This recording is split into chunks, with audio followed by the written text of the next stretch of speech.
Bismillahirrahmanirrahim.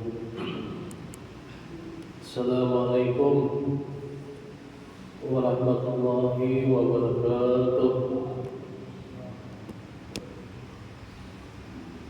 Innal hamdalillah nahmaduhu wa nastaghfiruh wa na'udzu billahi min shururi anfusina wa min sayyiati a'malina. May yahdihillahu fala mudilla lahu wa may yudlil fala hadiya lahu.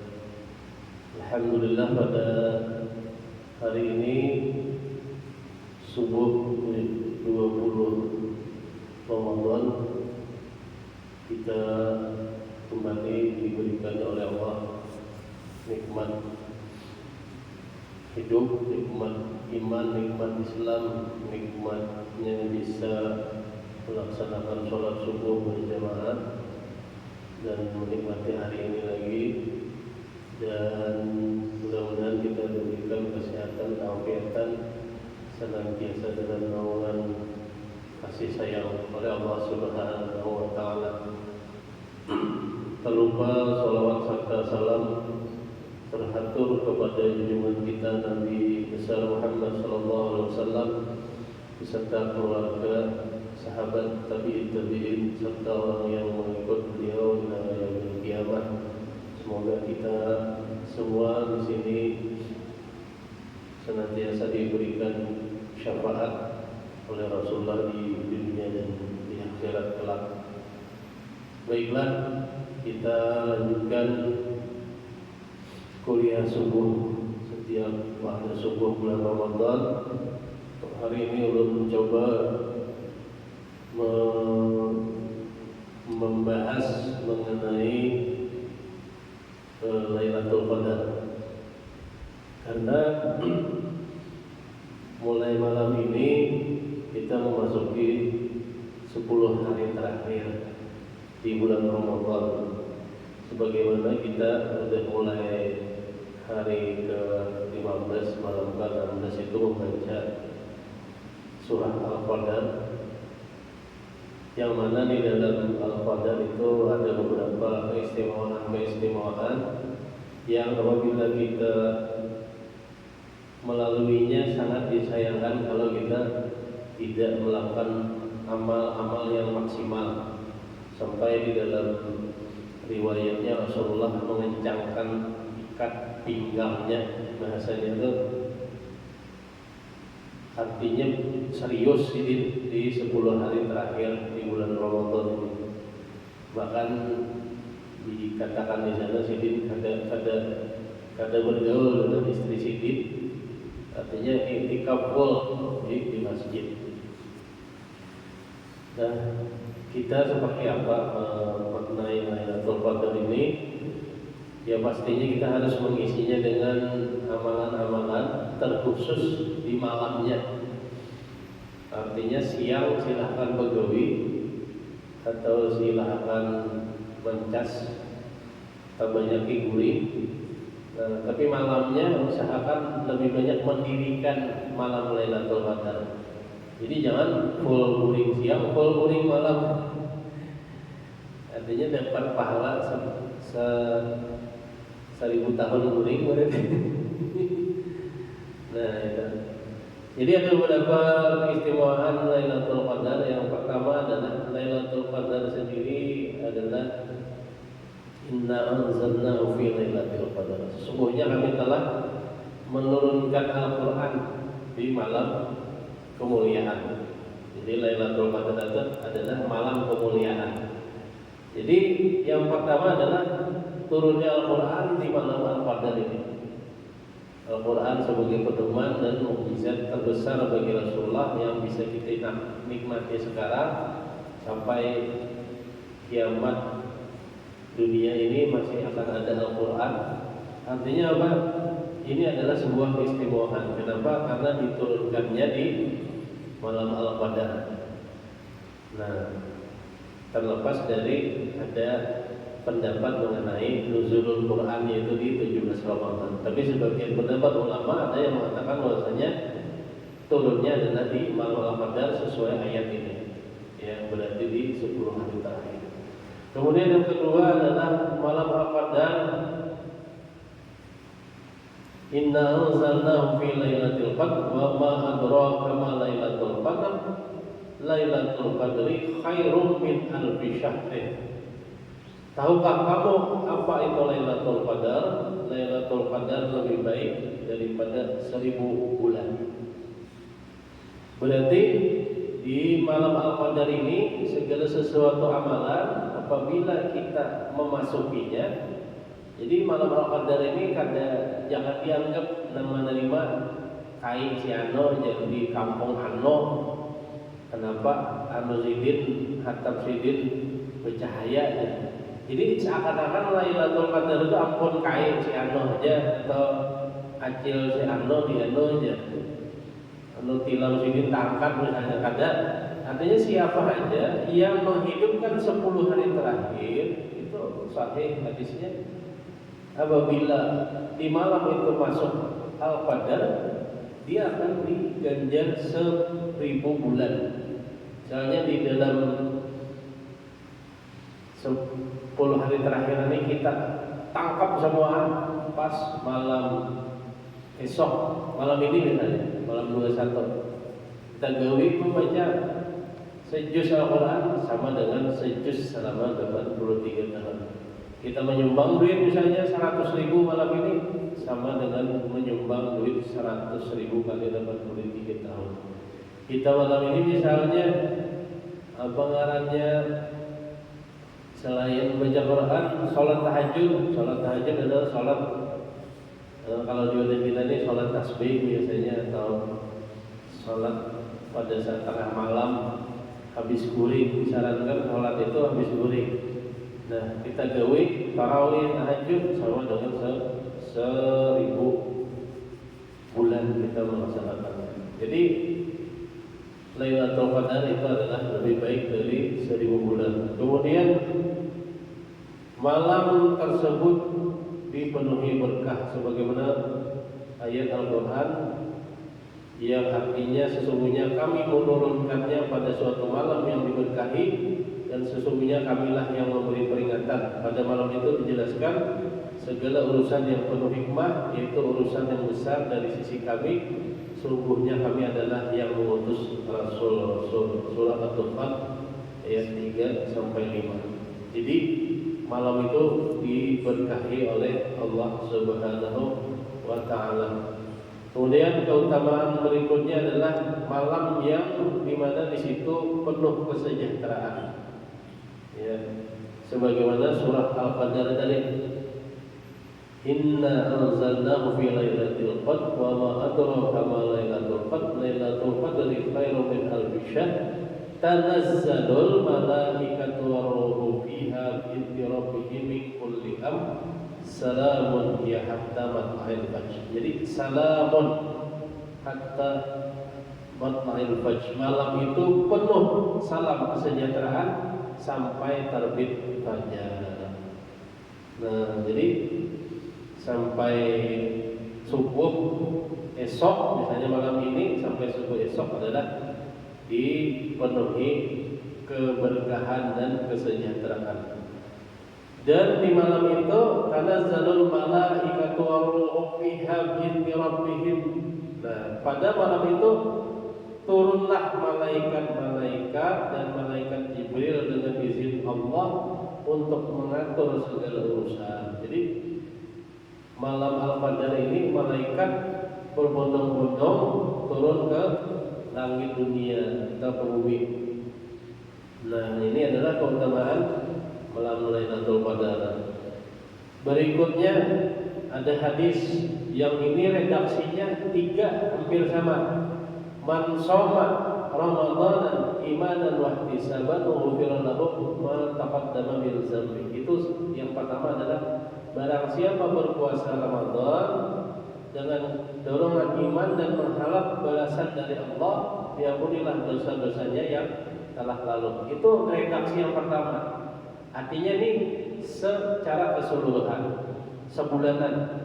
Yang kedua, man qama Ramadanan imanan wa ihtisaban ghufira lahu ma taqaddama min dzambi. Barang siapa menegakkan malam berarti ini malamnya sebulanan. Kalau tadi mansoma, ini siangnya sebulanan. Barang siapa sebulanan berpuasa maka akan diampuni dosa-dosanya. Yang kedua redaksi hadisnya, barang siapa menegakkan malam sebulanan maka akan diampuni dosa-dosanya. Nah, yang terakhir adalah man qama lailatul qadri imanan wa ihtisaban ghufira lahu ma taqaddama min dzambi. Barang siapa menegakkan sholat atau mendirikan malam Lailatul Qadar atas dorongan iman dan mengharapkan balasan dari Allah, diampunilah dosanya yang telah lalu. Jadi 3 berlapis hadis yang diberikan Rasulullah atas keutamaan bulan Ramadan, siang, malam, dalam 10 hari terakhir. Yang terakhir adalah keutamaan malam Lailatul Qadar adalah merupakan malam yang penuh kebaikan. Sesungguhnya kata Rasulullah, bulan Ramadan ini telah menghampiri kalian dan di dalamnya terdapat malam yang lebih baik dari 1000 bulan. Barang siapa yang terhalang dari menjumpainya, maka sungguh dia telah terhalang dari seluruh kebaikan dan tidaklah terhalang dari menjumpainya kecuali orang-orang yang merugi. Jadi Rasulullah hadis riwayat Ibnu Majah, rugi orang yang kalau di malam Lailatul Qadar itu kada serius, kada memanfaatkannya. Nah, sekarang apa saja yang kita gawi di malam Lailatul Qadar ini? Pertama, selain sholat tarawih itu jelas kita dilanggar di masjid, kita laksanakan sholat tarawih. Kedua adalah sholat tahajud. Nah, di mana kita bisa sholat tasbih. Nah, sholat tahajud adalah sholat yang dilakukan pada malam hari setelah tidur. Jadi walaupun setumat guring, misalnya antara jam 11 sampai jam 1 kita guring, 1 atau jam 2 bangun, nah lakukan sholat tahajud. Kemudian isi dengan membaca Al-Quran. Nah, jadi membaca Al-Quran sangat disarankan waktu bagaimana Al-Quran turun di malam ini. Kemudian berzikir dan berdoa. Nah, salah satu doa yang sangat disarankan di bulan Ramadan ini adalah apa namanya, doa yang sering kita baca. Allahumma innaka afuwwun karim tuhibbul afwa fa'fu anni ya karim. Allahumma inna nas'aluka ridhaka wal jannah wa na'udzu bika min sakhatika wan nar. Karena Allah akan memberikan waktu yang mustajab di bulan Ramadan ini adalah karena momen Ramadan ini adalah pembebasan kita dari siksa api neraka. Jadi momen pembebasan dari siksa api neraka itu adalah bulan Ramadan. Makanya itu sering-sering kita baca. Jadi kalau kita ini sudah dijamin Allah, diridhai Allah akan masuk surga, nas'aluka ridhaka wal jannah, kita diridhai Allah dan masuk surga, kada lagi diberikan Allah terhindar dari neraka, apa daya lagi, saudara. Kemudian berinfak dan bersedekah. Makanya ulun kayak tahun dulu tuh memulai setiap malam Lailatul Qadar ini minta. Waktu itu ulun penjatahannya minta rekening anak buah ulun, bukan anak buah, bukan ustazah di tahfiz. Jadi ulun teririt mulai malam 21, malam 22, malam 23 sampai 29.30 ditransfer tiap malam. Jadi dididik. Ini ulun menjatahan bukan untuk artinya dia hendak memberi bini kan setiap malam. Jadi misalnya manggar seminggu ini hendak memberi bini 2 juta misalnya. Jadi tiap malam beri 200 ribu, tapi mengkuinya malam. Nah, itu sama dengan bersedekah, berinfak 1000 tahun. Jadi kita kan ada tahu 10 hari terakhir di hari apa. Jadi tiap malamnya Juki sampai 10 hari terakhir, insya Allah masuk di antara satu malam. Kemudian yang terakhir adalah kita bisa menghidupkan dengan cara beriktikaf di masjid atau mushola. Area kami bahari lawan kakaulun nih di langgar hari naya bila malam Lailatul Qadar jam kunci gitu nah buatan di para imaman guringan minimal guring juga sedikit.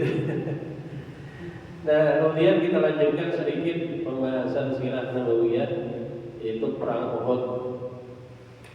Perang Uhud ini sebenarnya terjadi karena keinginan kaum kafir Quraisy balas dendam atas terbunuhnya teman-teman mereka di perang Badar.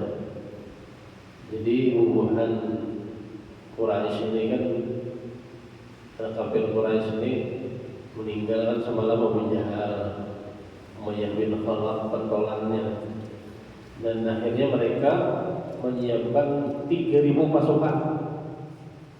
Nah, jadi ini 3 kali lipat dibanding perang Badar. Perang Badar Islam 313, hampir 1.000 kalah. Karena 313 ini dikawani malaikat. Saikom mawani 3, jadi ibaratnya banyak lokanya atau luka di perang Badar ini luka bakar karena membunuh malaikat. Nah kemudian saat perang Uhud ini Rasulullah bala tentaranya adalah 1.000 orang. Ini 1.000 ini nang tolak. Tapi 300 nang bulikan. Karena di situ ada gembong munafik yaitu Abdullah bin Ubay bin Abi Salul. Nah, jadi 300 dibuainya bulikan. Maka nang bulikannya nang bakuda-kuda. Nah, jadi orang munafik itu bahaya benar. Nah, jadi 300 bulik, sisa 700, 1:5. Awalnya Rasulullah menginginkan sesuai pendapat kaum Muhajirin, orang Ansar, orang-orang Toha di Madinah memadai jar orang Toha di Madinah kita perang di Madinah aja gitu, karena sudah tahu selok-belok di mana kita mau bertahan, pasokan makanan ada lengkap. Nah disinilah munculnya tentang wasyawirhum fil amr. Jadi musyawarah di dalam segala urusan. Tapi pada saat musyawarah itu, bubuhan anak-anak mudanya yang semangat ini, termasuk sebagian dari kaum Muhajirin, karena gemilangnya menang di Badar, akhirnya menyarankan wahai Rasul, langkah lebih baik kita menyerang di luar kota, yaitu di Uhud. Tapi Uhud ini kaitan adalah satu-satunya gunung yang akan ada di surga itu hanya gunung Uhud. Makanya bila jalan ke Madinah itu sampai dilempui bukit Uhud ini, kenapa? Di situ adalah satu-satunya bukit yang akan ada di surga. Jadi dari kisah ini tetap Allah muliakan bukit Uhud. Nah, jadi akhirnya Rasulullah waktu itu menghormati apa keputusan orang banyak, yaitu perang di luar. Pada saat hendak tulakan berangkat, sekalinya nang bubuhan ini sadar, tapi Rasulullah ini sudah memakai baju besi. Jadi bubuhannya nang ini, kami nyar sadar wahai Rasulullah aja. Jakanya tuh perangnya di wadahan aja, kami semalam minta maaf terlalu semangat. Tapi karena Rasulullah ini, karena ini sudah hasil musyawarah dan Allah ada menentukan menurunkan apapun tentang ini, akhirnya Rasulullah berkata pantang seorang nabinya mundur kalau sudah memakai baju perang. Akhirnya keputusannya jarang Nabi kita tulakan ke medan Uhud. Nah, pada saat berangkat itulah itu tadi ada 300 orang yang membelot, dan ini disampaikan di dalam Al-Quran, ya, firman Allah yang artinya mengapakah kamu menjadi dua pihak terhadap orang-orang munafik itu. Allah telah menetapkan kekafirannya karena usahanya yang jahat. Adakah kamu menghendaki akan memberi petunjuk pada orang yang disesatkan Allah? Dia adalah engkau memperoleh jalan untuk memberi petunjuk orang-orang yang disesatkan Allah itu. Jadi ini Abdullah bin Ubay bin Abi Salul tadi itu bekerja sama dengan para orang-orang munafik. Nah, jadi Abdullah bin Ubay ini memuji Nabi 42 sampai siang. Jadi bahasanya itu masuk Islam, Pak. Tapi adalah itu lumbung munafik. Nah, sampai ada surahnya di dalam Al-Quran itu surah Al-Munafikun.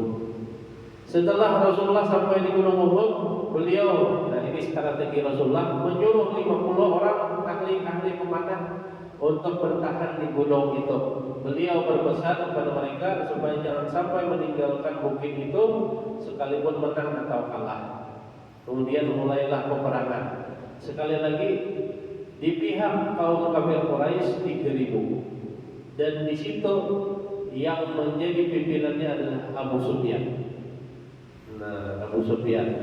Dan provokator pimpinannya adalah siapa? Siapa bininya Abu Sufyan? Hindun bin Utbah. Ialah Hindun bin Utbah. Dan Hindun ini saring benar lawan siapa? Lawan Hamzah. Kenapa saring lawan Hamzah? Karena membunuh kuitannya lawan Hamzah. Nah, Hamzah adalah paman Rasulullah. Sehingga Hindun saat itu menyuruh seorang budak yang namanya Wahsy. Wahsy targetnya satu saja. Jika Wahsy jadi Hindun, pokoknya jangan sampai lepas. Jika fokus membunuh seorang Hamzah bin Abdul Muthalib, yaitu paman Nabi, yaitu yang disebut singkat Allah. Jadi karena yang fokus, ya Allah memang hendak memberikan kesyahidan kepada Hamzah bin Abdul Muthalib. Di situ akhirnya apa? Di tengah perang yang berkecamuk, nah Hindun ini berapa kali sudah dibunuh oleh bubuhan sahabat Nabi, tapi karena bimbingan, padahal ia ini provokatornya, kada jadi Hindun ini dibunuh. Padahal ia ayo pada saat awal perang sampai subuh sampai pagi itu menang kaum muslimin, dan mereka ini sudah mundur. Kenapa? Karena strategi Rasulullah gitu. Karena bilanya ada pemanah mulai atas tembak lalu pakai panah. Tapi pada saat itu hampir menang, sudah mundur kaum kafir Quraisy ini, mereka terlena dengan harta. Dan disinilah pengingat. Jadi kalau orang sudah terlena lawan harta, nah ganimah waktu itu nanti direbutakan harta rampasan ganimah lawan minta maaf banyak binian-binian yang bakal bisa dijadikan budak, karena waktu itu budak dimerdekakan bisa dijadikan pinggir. Jadi ini buat sahabat ini berebut mengambil harta. Nah pada saat itulah panglimanya yang belum turun yaitu Khalid bin Walid. Nah ini Khalid waktu belum jadi panglima Islam. Khalid bin Walid melihat, wah ini buahnya lagi sibuk. Nah termasuk 50 pemanah yang di atas sudah dipasangin Nabi. Bila terjadi apapun jangan turun. Kami kalah kah? Kami menang kah? Jangan turun sekalinya. Nah pemanah yang 50 tadi turun. Turunan umpat berebut harta, takut kehabisan.